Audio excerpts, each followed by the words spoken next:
और मुझे बताना है, ये कांग्रेस की बात है, लीडर ऑपोजिशन। आप लीडर ऑपोजिशन, आपने जब भी खड़े होते हैं आप हमको ये हिदायत देते हैं कि लीडर ऑपोजिशन बोल रहे हैं, आप सब इनको सुनिए।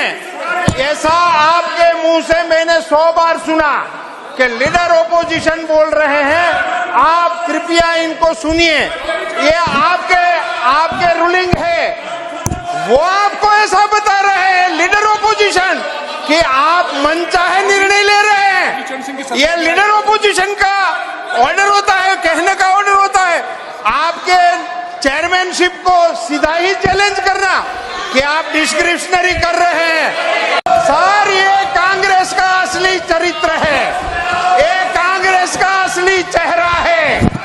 कांग्रेस की सरकार इन्होंने गिराई थी, वो ये मान रहे हैं कि हमने जिनको सरकार से निकाल दिया, इनको भारत रत्न कैसे मिल सकता है। यह है इनकी मंशा।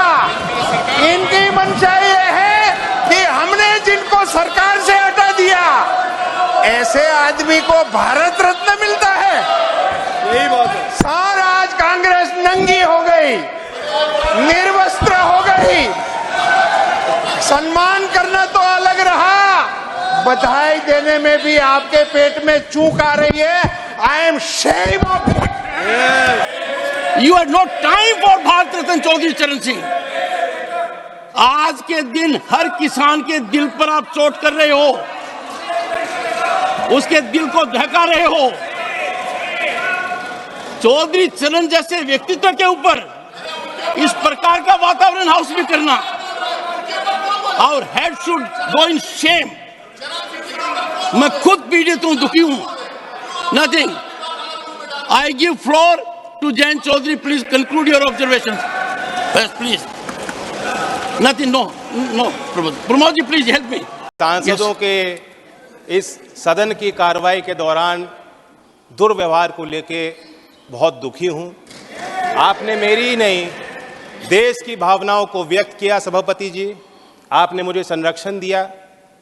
बड़ी अचंभा मुझे होती है कि हम चौधरी चरण सिंह जैसी शख्सियत को किसी गठजोड़ के बनने और तोड़ने और चुनाव लड़ने और जीतने तक सीमित रखना चाहते हैं। लेफ्ट, राइट, सेंटर में हम बटे रहेंगे तो ये देश के जो असली धरती पुत्र थे, उनका आदर और सम्मान हम कैसे रख पाएंगे। मैं ये मानता हूं कि देश में जितने महान नेता आए हैं, सब ने एक दूसरे से कुछ ना कुछ लिया है, सीखा है, प्रेरणाएं ली हैं। चौधरी चरण सिंह जी गांधीयन सिंप्लिसिटी को अपना असूल बना के उन्होंने जीवन जिया। महात्मा गांधी जी के ग्राम स्वराज को अपना, उनकी मूल फिलॉसफी का वो हिस्सा और चरित्र का हिस्सा रहा। लाल बहादुर शास्त्री की ईमानदारी, नैतिक, उनके चारित्रिक गुणों को उन्होंने अपने अंदर समाया।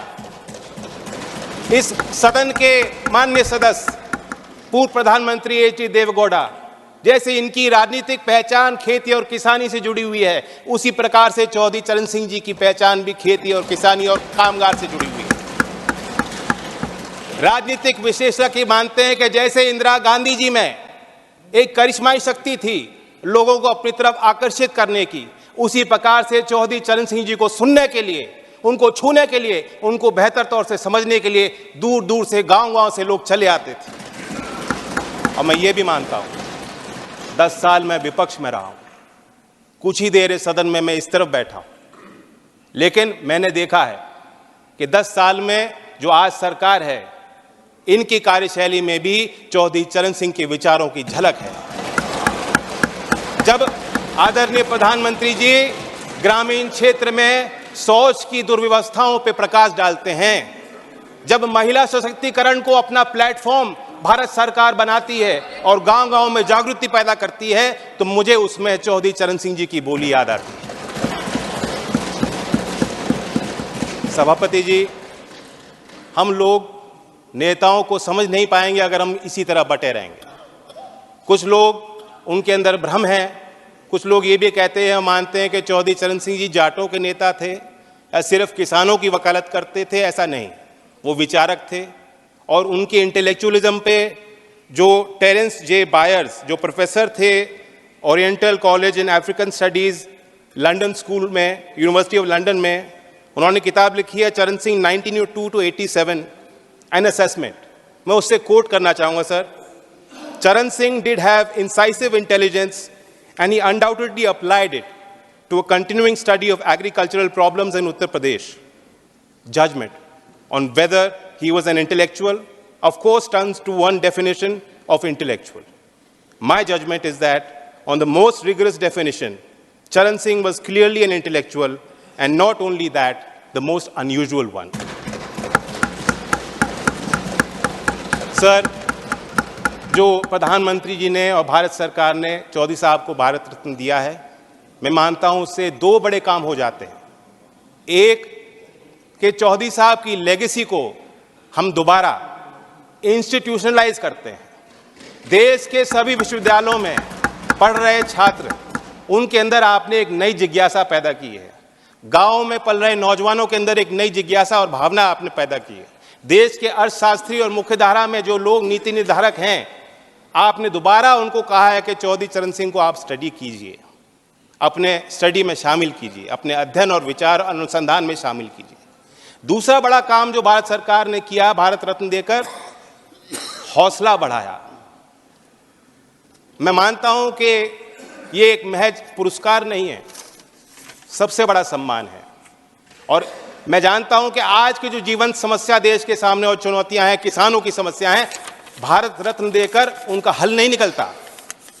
लेकिन आने वाले सालों में झोपड़ में पैदा होने वाला व्यक्ति जब वो कहेगा अगर मुझ जैसा चौधरी चरण सिंह बन सकते हैं, भारत रत्न को मिल सकता है, तो मैं भी अपनी समस्याओं का समाधान खुद करने में सक्षम हूं। ये बहुत बड़ी जीत हासिल हुई है।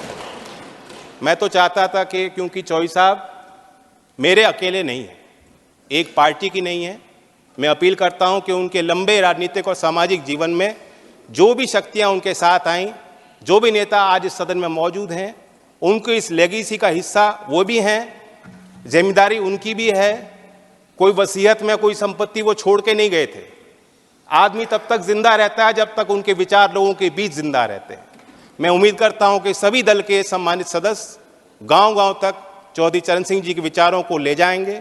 और मैं फिर अपने तरफ से ऋणी हूं, कहना चाहता हूं, एक जमीनी सरकार जो जमीन की आवाज को समझती है और बुलंद करना चाहती है, ऐसी ही सरकार धरती पुत्र चौधरी चरण सिंह जी को भारत रत्न दे सकती है। धन्यवाद।